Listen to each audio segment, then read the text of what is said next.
Thank you so much for watching Landumc Goes There. Please subscribe and hit the like button and the bell notification button.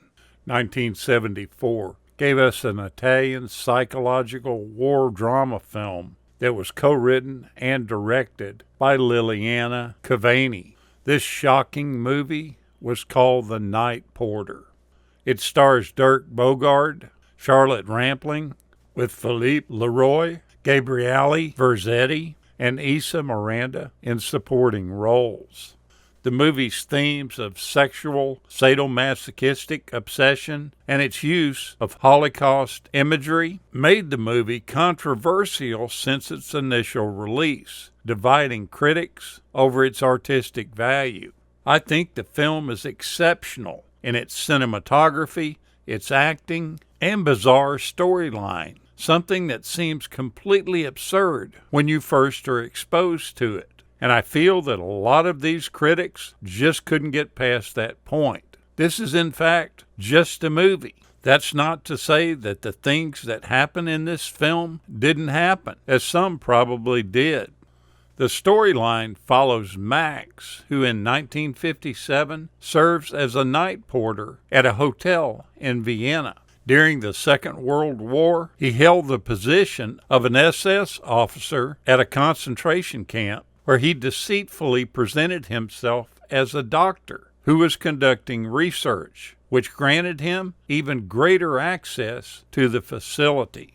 After the war, he's retained ties with several former Nazi associates who have been systematically conducting mock trials to identify vulnerabilities in their defenses, ensuring that any incriminating evidence, particularly in the form of documents, is destroyed when necessary. Max himself is the next in line for trial. Upon encountering each other, Max and a hotel guest named Lucia Atherton, who is the spouse of an orchestra conductor on an opera tour. Immediately, these two recognize one another from their shared past at the concentration camp, where she was a prisoner. Despite their efforts to avoid one another, they ultimately seek each other out, driven by their emotional connection, which stems from a sadomasochistic relationship that they had during that time. Their predicament intensifies due to Max's associates, who perceive Lucia as a potential threat that could expose their past, and consequently must deal with it. Filming took place in Vienna and Cinecittà Studios in Rome. The concentration camp scenes were shot in the Tuscolano district of Rome. The director was led to the idea of the story and its wartime setting through her research for documentaries that she had made for Italian television early in her career. This film was her fourth theatrical feature, but the first to gain international status. Quite a few of the supporting actors' voices were dubbed, but you never really notice it at all. It's very well done. The two leads, Dirk Bogarde and Charlotte Rampling, had previously starred together in the 1969 film The Damned, which was also a controversial film about Nazism. Piero Tosi, who was also the costume designer for The Night Porter, was the Damned costume designer as well. Lucia, who is Charlotte Rampling's character, is not a Jewish prisoner at all, but the daughter of a socialist activist. And by the way, when Rampling shot this film, she did it only 4 months after giving birth to her son Barnaby, which the remnants don't show up at all in the prolonged nudity that she exhibits in the film.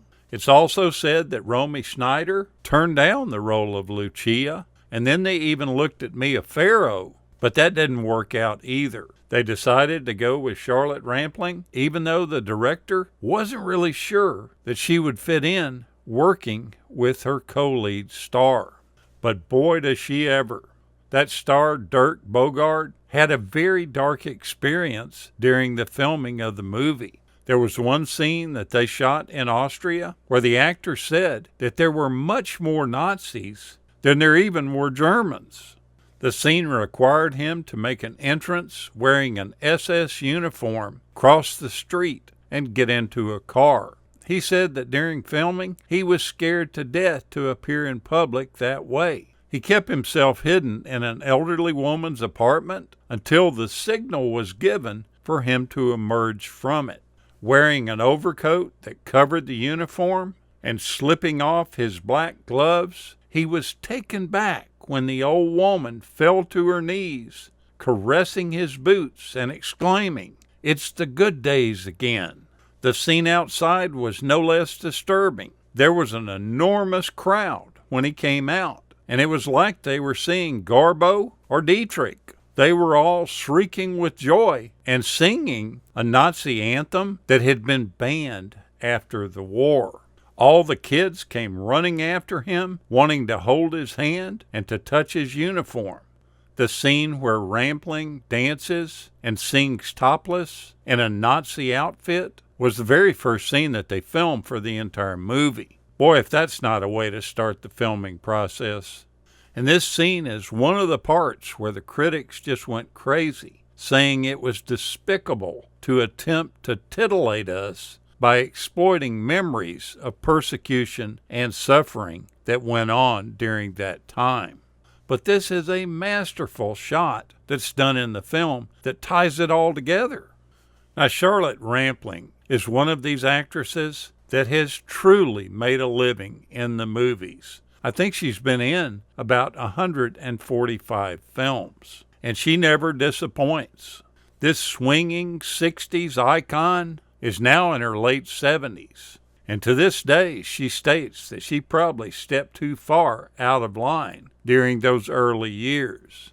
You see, it became widely rumored that she was living in a three-way relationship with two handsome lovers, something that was absolutely taboo at the time, and it's little wonder why she denied it.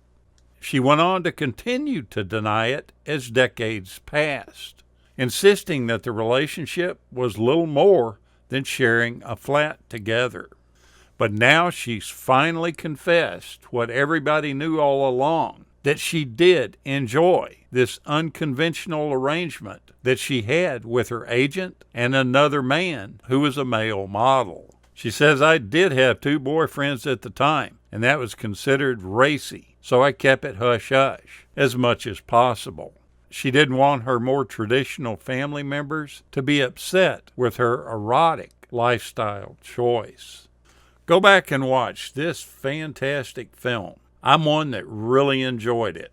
Thank you so much for watching, and we'll continue to chase the classics.